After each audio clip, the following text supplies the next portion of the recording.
Son las 8:19. Damos la bienvenida a la doctora Angélica Abad. Ella es politóloga, profesora de la Universidad de Cuenca. Doctora Abad, bienvenida a los tiempos y muy oportuna su presencia en esta fecha en la que se cierra la inscripción de candidatos a las elecciones ecuatorianas, en la que parece, no creemos que se den sorpresas de última hora, habrá 8 candidatos, 8 binomios para la presidencia de la República. ¿Cómo ve usted la situación actual? Buenos días, Gustavo. Buenos días, Rosana. Es una situación menos caótica en términos de la cantidad de candidatos que las elecciones pasadas. Aún así parece que son muchos y podemos ver entre quienes están compitiendo figuras outsiders que no entendemos qué es lo que puede hacer un outsider en un año y medio, ¿no? Porque normalmente un outsider dirá, en 4 años yo aprendo, pero en un año y medio que, al paso político y al paso de la burocracia y la gestión de la política pública es bastante poco. Vemos entonces muchas candidaturas cuyo sentir, el sentido de que estén ahí no se entiende muy bien. Vemos de nuevo cosas que ya han dicho otros colegas en este medio y en otros también. Vemos la ausencia de partidos políticos fuertes, vemos partidos de alquiler, vemos una fortaleza del correísmo, a quienes guste más o menos, que aparece como en realidad el único partido en sí mismo, ¿no? El único que tiene una estructura más bien orgánica, aun cuando siga dependiendo de este gran líder, es el que mejor organización tiene. Y vemos eso, una diversidad de candidatos que no de propuestas, porque todavía no sabemos exactamente qué es lo que proponen. Y vemos por primera vez también mujeres a la vicepresidencia con una sola candidata, ¿no? A la presidencia, por el contrario. Y dentro de estas candidatas a la vicepresidencia, vemos que ninguna sobresale mucho, ¿no? Salvo en el caso de la vicepresidencia de Arauz, que le conocemos más bien por las elecciones, por haber sido candidato a las presidenciales anteriores. Al resto no les conocemos mucho, ¿no? Entonces, de alguna manera van sobre los hombros de sus candidatos y se podría esperar que son ellos los que harán la mayor parte del esfuerzo durante la campaña. ¿Cómo ve usted ese aspecto de esta situación forzada que se ha dado muy visible, muy clara en estas elecciones, de esos matrimonios al apuro, podríamos decir, que se están haciendo entre partidos, movimientos políticos de distintas ideologías, de distintas tiendas, con candidatos que en muchos casos poco o nada tienen que ver? Esas situaciones que se dan como tratar de mezclar el agua con el aceite. Prácticamente hay una confusión con los pocos candidatos que hemos podido conversar sobre qué mismo quieren para comenzar como objetivos comunes de estas coaliciones, y prácticamente imposible tratar de definir ideologías políticas. Bueno, yo lo veo con bastante preocupación porque a la larga es, un reflejo de la descomposición del sistema de partidos que tenemos en el país. No tenemos una organización que tenga una idea clara, una propuesta de gobierno, de políticas públicas, de líneas de acción que podrían ser aplicadas en esta o en futuras elecciones o en las anteriores, ¿no? Vemos que cada elección tenemos estas alianzas que uno no comprende y que a lo que contribuyen es a la final a deslegitimar la política, ¿no? Porque ¿qué puede hacer una organización de izquierda aliándose con una de derecha para las elecciones? Romper los acuerdos al momento si es que llegan a ganar algo, ¿no? Porque obviamente no se van a poder poner de acuerdo en las líneas básicas de acción. Entonces lo que tenemos es eso, son un montón de agrupaciones que buscan forzadamente ingresar a la competencia electoral sin ideas claras, y sin ideas claras no se genera la confianza del electorado.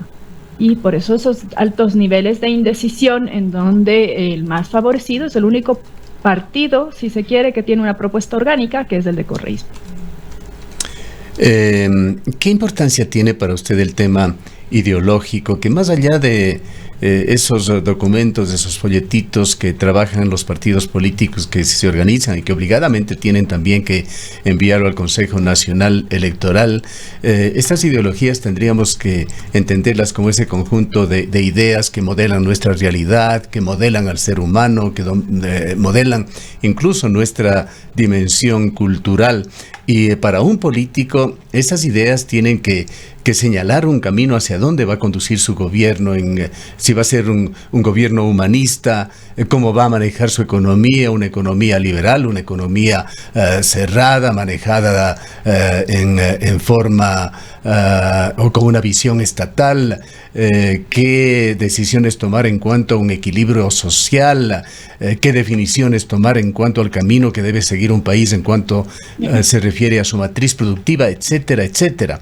¿Cuál es la importancia de esto? Rodrigo Borja, lo señalábamos en un diálogo que acabamos de tener, al ser consultado sobre este tema, señalaba que las ideologías no han muerto ni pueden morir, porque la muerte de las ideologías es abrir una puerta al populismo.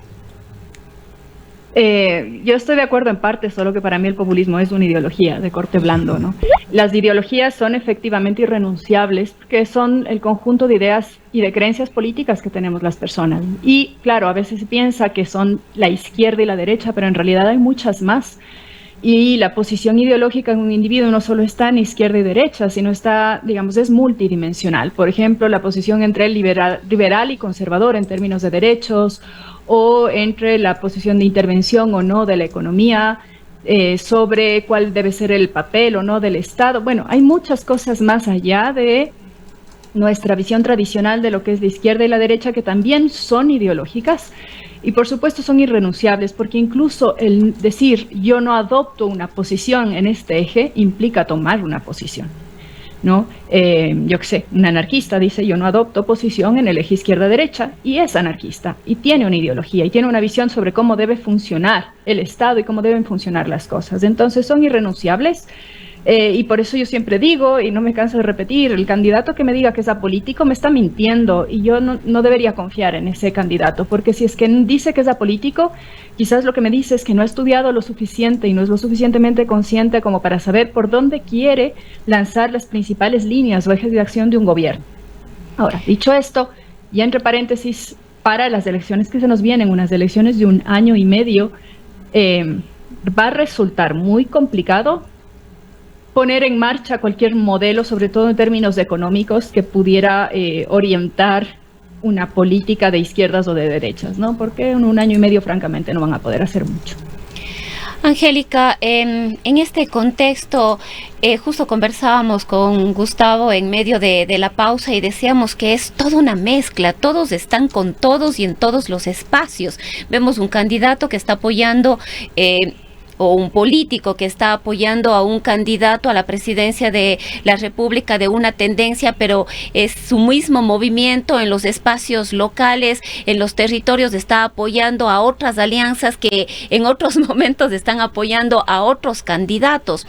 Todo esto, en definitiva, genera una desconfianza e incluso una confusión en el ciudadano. ¿Cómo asume el ciudadano o cómo debe asumir el ciudadano este tipo de circunstancias que estamos viendo en esta ocasión, quizás por la premura, el apresuramiento de estas elecciones extraordinarias, pero con mucha más intensidad? Bueno, quizás es más intenso por la premura, pero eso es algo que ya se viene dando, que venimos observando desde hace años, ¿no? Y es, digamos, ¿cómo puede ser posible que Pachacuti haya estado en directa oposición al correísmo y en las elecciones legislativas en algunos cantones y en algunas provincias y en algunas parroquias haya ido con Correa y haya ido con el entonces, ¿no?, Alianza País? ¿O cómo es posible que haya habido algunas elecciones donde estaba Pachacuti junto con los partidos socialcristianos a nivel verle local? Ahora renace con Jefferson Pérez en alianza con el sector del correísmo. También, entonces es una cosa que nosotros hemos venido observando desde hace años y que ahora quizás estamos prestando más atención. Ahora, ¿eso qué nos dice? Nos dice 2 cosas. Nos dice justamente de nuevo la debilidad del sistema de partidos. ¿Y por qué voy al sistema de partidos? ¿No? Tenemos esta idea de que hay un héroe, si se quiere, ¿no? Esa es la forma, y de ahí el tema de las alusiones del populismo que nos va a ayudar y a salvar de esto, ¿no? El ecuatoriano y en nuestra cultura funcionamos muy así, queremos el Mesías Salvador. Pero eso no existe, ¿no? Un gobierno es el gobierno en sí mismo es de un grupo, es un conjunto de personas que arriman el hombro para sacar, y ahí si se quiere una cabeza que da la cara, y eso puede ser el presidente o el presidente de la asamblea o quien fuere, ¿no? Pero una persona es imposible que gobierne sola, porque el Estado es demasiado grande. Entonces, ¿qué tenemos? Tenemos partidos que no lo son, y tenemos personas, por otro lado, que buscan a los partidos porque tienen esta idea de que van a poder gobernar solas como grandes héroes y sacar adelante ellos solitos al país, y después nos damos cuenta de que eso no funciona. Pero al no existir esos partidos políticos, esas organizaciones que tienen un grupo de personas que están dispuestas a trabajar por una meta en común de forma constante, entonces hay una desconexión, de nuevo, nosotros lo vemos mucho aquí en el Azuay, entre lo que es la política nacional y luego las políticas locales. Porque incluso esas políticas locales muchas veces no están siendo consideradas y no son incluidas en las agendas nacionales, o directamente se desvinculan para poder seguir las sendas de lo que demandan sus propias localidades. Entonces, dado el modus operandi que tenemos en el sistema de partidos, tampoco es tan fácil decir, no, lo que pasa es que usted social cristiano es el mismo social cristiano que está compitiendo por las nacionales, porque no lo son, no necesariamente. Si los partidos tienen esta tendencia a prestar su nombre al mejor postor o a quien mejor le pague, ¿no? Entonces no necesariamente podemos. Y ese es un problema gravísimo. No podemos asociar la cara o el candidato a las ideas y los postulados centrales del partido. Ahora, dependiendo de quién gane estas elecciones, quizás se irán aclarando las inquietudes que tenemos en cuanto a materia ideológica y a propósitos que debería tener este próximo gobierno. Sin duda, un gobierno tan corto de un año y medio, en el cual por lo menos 2/3 de ese gobierno estará también ya en el marco de una nueva campaña electoral, nos habla de un gobierno de transición, un gobierno que podríamos pensar sería un gobierno en el que no se impulsen mayores transformaciones, un gobierno que se empeñe quizá en ordenar un poco al país, en obtener mejores niveles de seguridad, mejorar en algo las vías, particularmente en el austro ecuatoriano, en mantener esta endeble democracia, en suma, en no levantar mayor polvareda. Pero hay quienes también han visto y ven a estas elecciones, dependiendo de quién gane, como una posible plataforma para abrir un camino para ganar la próxima elección. ¿Cuál de las dos alternativas pensaría usted? O a lo mejor hay una tercera. ¿Podría ser una especie de guía, de eje conductor del próximo gobierno, de este gobierno de transición, que lo elegiremos en agosto? Bueno, yo creo que son las dos, ¿no es cierto? Las personas que se lanzan ahora claramente tienen aspiraciones políticas futuras, ¿no? Esto de creerme yo de que un político se lanza a la presidencia de semejante carrera porque quiere terminar de hacer toda su labor y no quiere volver a aparecer en escena política después de un año y medio, no, los políticos tienen una ambición, lo que nosotros tenemos que preguntarnos es para qué y por qué, ¿no? Luego está bien, porque si no, no aguantaran la carrera y el desgaste político. Entonces sí, yo creo que todos debemos asumir que las personas que se presentan tanto a la Asamblea como a la Presidencia están buscando después, en 2025, continuar con ese proyecto, lo que sea que se propongan después. Dicho esto, en este año y medio es muy poco lo que se puede hacer. Un gobierno de transición yo creo que es la etiqueta correcta, pero en medio de ese gobierno de transición también tendríamos que estar nosotros muy claro qué es lo que puede un gobierno de transición o no hacer, sobre todo al paso de del marco legal y de las políticas públicas, ¿no? Este gobierno de transición probablemente se enfrente a un legislativo igual de fragmentado que el gobierno saliente, y por tanto esa idea de querer, por ejemplo, reformar leyes y cosas así, me parece a mí que podemos dejarla de lado. Ahora, ¿qué puede hacer un gobierno de transición en este escenario sin necesidad de aprobar nuevos marcos legislativos que además tardan muchísimo en ponerse en marcha?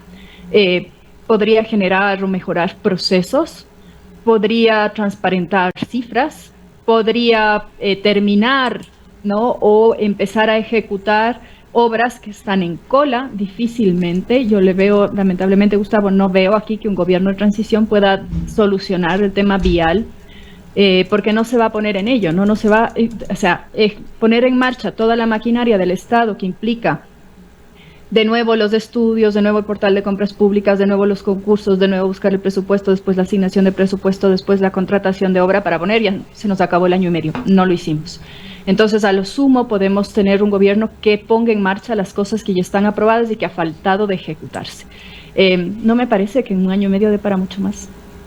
Bien, sin perder de la mira este tema de las ideologías políticas, quisiera compartir con nuestros oyentes y con usted particularmente, Angélica, este reportaje sobre la salida de Paula Carrasco, más allá de los resultados que ha obtenido en las urnas, un connotado político local que acaba de pasar por unos 30 días en la gobernación de la SUAY. Escuchemos lo que dice su salida. Paula Carrasco le dejó un mensaje al presidente de la República, Guillermo Lasso, tras su remoción de la gobernación de la SUAY. Que tiene que cumplir la palabra y que tiene que ser que la responsabilidad es fundamental con la ciudadanía, no conmigo, sino con la ciudadanía. Y no ha sido responsable con la provincia de la SUAY. Lo que pasa es que no me parece correcto, sí, que cambien de autoridades de esa manera y respetando al pueblo de la SUAY, porque es un irrespeto. Más allá de todo, el hecho de poner un mes, al mes cambiar, se rompen los procesos, los temas administrativos, es decir, ahí hay cosas que creo que definitivamente no son las correctas. Y sobre su propuesta anticentralista manifestó lo siguiente. Vamos a llamar conversando con varios sectores, ojalá haya el respaldo para llamar a una asamblea constituyente cuencana, desde el Austro, ojalá uniendo provincias como el Oro, Loja, el Azuay, sí, el Cañar. Es una asamblea constituyente desde la sociedad civil, no una asamblea constituyente jurídicamente hablando. Una asamblea constituyente desde la sociedad civil que nos permita hacer una propuesta para que Cuenca y los territorios tengamos autonomía financiera, sobre todo, que es lo que reclamamos. Es decir, vamos a hacer una propuesta, la Asamblea Constituyente, una propuesta de reforma a la Constitución del Estado. En las próximas elecciones presidenciales, Paula Carrasco, ¿para quién se inclina? ¿Por qué se inclina? Por ninguno todavía, no he hecho el análisis absolutamente nada. Mi partido está con Javier Herbas, yo me separé del partido en términos, no me separé, sino pedí permiso, sí, para poder actuar en la gobernación. Fue a título personal, no he regresado todavía al partido, así que yo personalmente no he tomado ninguna decisión. Ya veremos si mi regreso al movimiento Reto, estoy afiliado de hecho, pero con licencia. Ya veremos si una vez que se retire la licencia, obviamente tomaremos la decisión correcta. ¿No le gusta el perfil de Javier Herbas? No, a mí no me disgusta ningún perfil, a mí me gustan todos los perfiles. A mí me gusta el perfil de Herbas, me parece que es un buen tipo, me parece el perfil de Otto, me parece que es el perfil de Topic.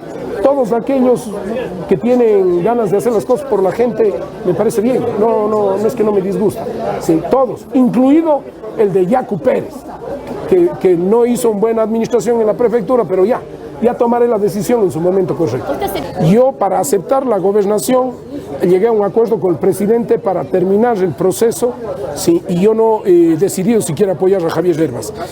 Yo me separé del movimiento por un tiempo, pedí licencia, ese fue el acuerdo con el presidente, para apoyarle hasta el final de su administración en la gobernación. Así que yo no tengo ninguna relación en términos de la decisión del movimiento de apoyar a Javier Herbas, ni siquiera he conversado y no he tomado ninguna decisión sobre eso. ¿Qué candidato asambleísta?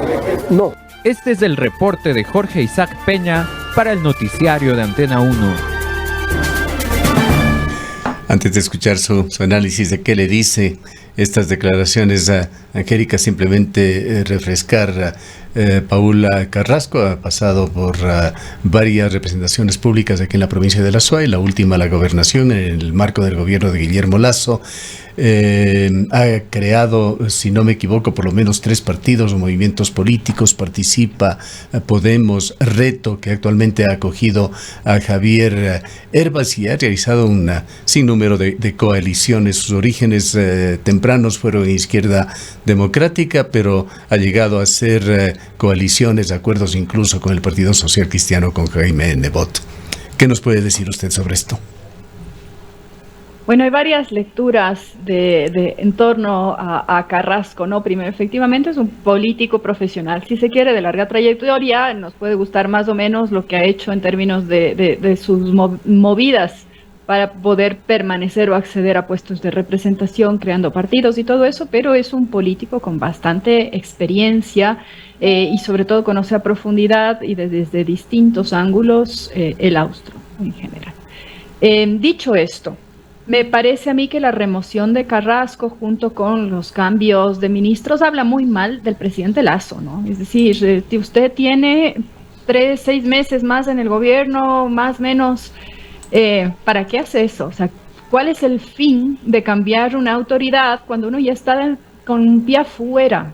¿Qué genera? No genera estabilidad, no se pueden generar mayores cambios, no hay nada. Y en el caso de Carrasco nos muestra un modus operandi de los presidentes que yo diría viene desde Correa. Y es esa idea de que el gobernador, en lugar de ser el nexo entre las demandas del territorio con el ejecutivo, ¿no? Un poco desde la base hacia arriba, es el portavoz y mandamás del gobierno sin capacidad de expresión. Y nos habla muy mal del sistema democrático y de lo que, digamos, del nivel de tolerancia al disenso que pueden tener nuestras autoridades, ¿no? Quizá porque tan pronto llega una autoridad.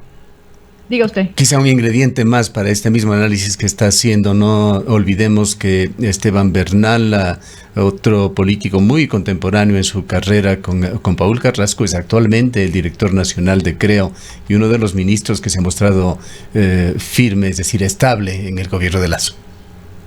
Sí, pero no le hemos oído a Bernal, cosa que sí le escuchamos a Carrasco. Bueno, lo que se dice, ¿no?, es que la salida de Paul Carrasco responde a una pugna entre Esteban Bernal y Paul Carrasco. Sí, pero me refería a nivel público, ¿qué es lo que puede decir, justificar esta salida? Vimos, por ejemplo, en Carrasco que enseguida se puso a hablar con el prefecto, con el actual electo, alcalde electo de Cuenca. Fue un acto positivo, totalmente distintas. Y distintas, de distintas tiendas políticas, y que se puso un poco en una postura quizás más firme, ¿no?, de demanda frente al gobierno central, ¿no?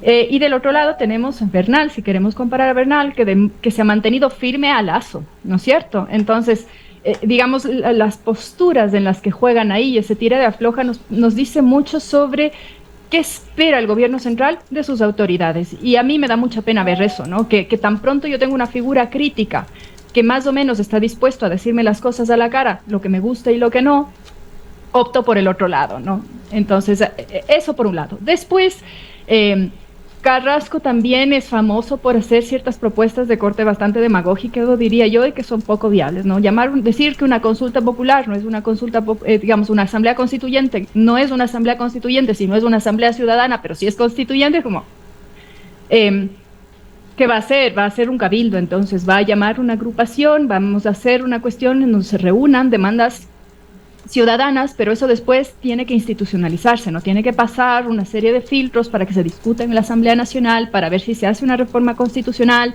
o se toma alguna otra vía, tal cual.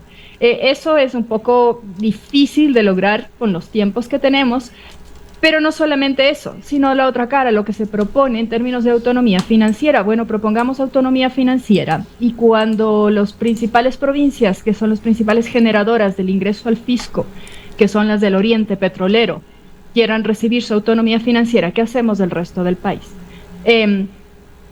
Yo estoy muy de acuerdo con la descentralización y creo que hace falta realmente descentralizar el país. Creo que estábamos más descentralizados antes de la Constitución de 2008 que después, pero tengo muchas pinzas y muchos peros porque me parece peligroso hablar en términos de autonomía, porque estamos en un país con muchas inequidades y lo que yo creo es que necesitamos más bien generar un modelo verdaderamente solidario para con aquellas otras provincias y regiones del país que no tienen de dónde generar esos recursos. Entonces, para mí hablar de autonomía es complejo, más complejo que decir voy a llamar a una asamblea ciudadana para que por iniciativa popular propongamos un referéndum a que seamos autonómicos. El debate es mucho más complejo, porque tiene que ver con esa idea de ser solidario con el conjunto del país y no solamente mirarse el ombligo. Para culminar con algo orientador, Angélica, en este panorama que estamos visualizando, sin necesariamente entrar en nombres, quisiera hacer una pregunta un tanto compleja. ¿Qué consejos, qué visiones puede usted compartir con nuestros oyentes en cuanto a estas elecciones que nos vienen? Como cuencanos, como azuayos, como habitantes de este abandonado sur del Ecuador, ¿qué atributos deberíamos buscar en los candidatos a la presidencia de la República? Y asimismo, ¿qué aspectos podrían ser negativos o descalificadores a los cuales deberíamos estar atentos?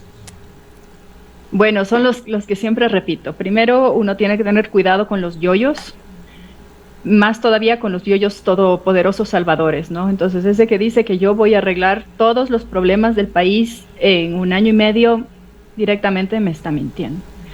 Yo confiaría más en una propuesta sobria, con medidas, 3, 4 medidas concretas, líneas de acción concretas, y en donde, digamos, se note o se deje notar más bien un trabajo en equipo y cierta afinidad más por el conjunto de personas que están yendo a trabajar hacia.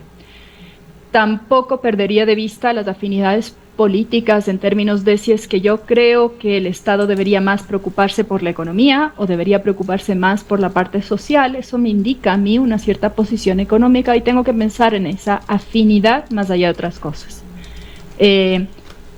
También tendría mucho cuidado con esas candidaturas que descalifican a otras. Estamos en un país que en algún momento necesita empezar a sanarse sus heridas, ¿no? No puede ser posible que todos los que están o los que están con Correa son todos malos y todos los que están en contra son todos ladrones, ¿no? Ese tipo de adjetivos calificativos dañan mucho y nos dañan mucho como ecuatorianos y nuestra identidad como pertenecientes a una misma comunidad.